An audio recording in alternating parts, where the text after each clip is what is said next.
বাচ্চাকে পুতুল দিয়ে খেলতে দিলে তিনটি মারাত্মক বিপদ চলে আসবে। আপনার বাচ্চার জীবনটা সুখের আর থাকবে না, আপনার বাচ্চা কঠিন বিপদে পড়ে যাবে।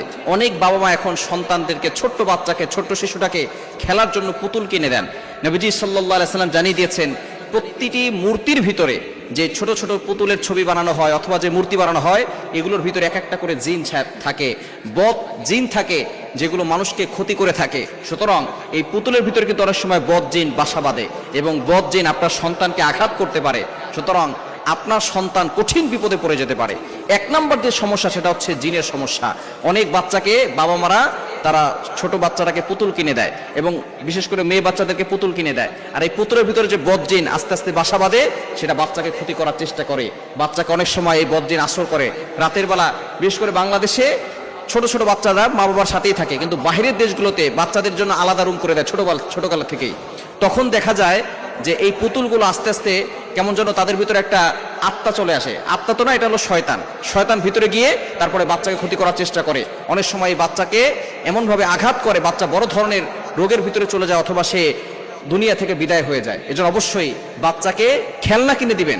অবশ্যই বাচ্চার খেলার জন্য, তার মস্তিষ্ক ঠিক রাখার জন্য এবং তার বিবেক বুদ্ধি বাড়ানোর জন্য আপনি তাকে খেলনা কিনে দিবেন, তবে পুতুল কিনে দিবেন না। যে সমস্ত বাচ্চাদেরকে জিনে আঘাত করেছে তারাই বুঝতে পারে যে বাচ্চাদেরকে জিনে সমস্যা করলে কতটা বড় ক্ষতি হতে পারে। অনেকে আমাদের কাছে ফোন দিয়ে বলে, অনেকে আবার এটা বিশ্বাস করবে না, বলবে এটা মানসিক ভারসাম্যহীনতা। তবে জিন জাতি বলতে কিছু একটা আছে, এটা আমরা অবশ্যই বিশ্বাস করতে হবে। এটা বিশ্বাস না করলে ঈমান থাকবে না। আল্লাহ তাআলা মানুষদের ব্যাপারে একটা সূরা নাজিল করেছে, সূরাতুন নাস। আবার আল্লাহ পাক রব্বুল আলামিন জিনদের ব্যাপারে একটা সূরা নাজিল করেছে, সূরাতুল জিন। 29 নম্বর পারা রয়েছে। আল্লাহ তাআলা নিজে বলে দিয়েছেন 27 নম্বর পারার 2 নম্বর পৃষ্ঠার 5-6 নম্বর লাইন, সূরাতুজ জারিয়াতের 56 নম্বর আয়াতে আল্লাহ বলছেন, ওয়ামা খালাকতুল জিন্না ওয়াল ইনসা ইল্লা লিয়াবুদুন, I have created the human and the jinn people to worship only me.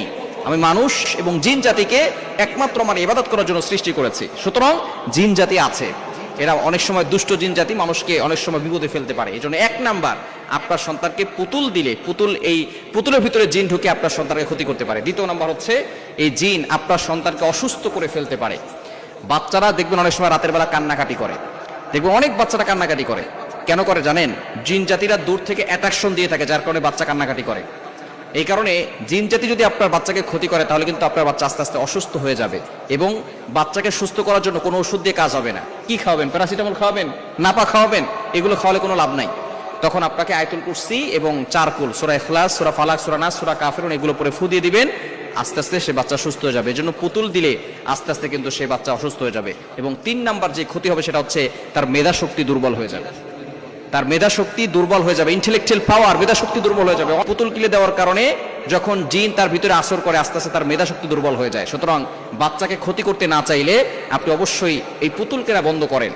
পুতুল কিনবেন না, কোনো পুতুল বাচ্চাকে কিনে দিবেন না। আপনি নিজেও বাচ্চার সাথে খেলাধুলা করবেন, বাচ্চাকে সময় দিবেন, তবে বাচ্চাকে পুতুল কিনে দিয়ে কঠিন বড় বিপদে ফেলবেন না। আল্লাহ তাআলা আমাদের সকলকে বোঝার তৌফিক দান করে।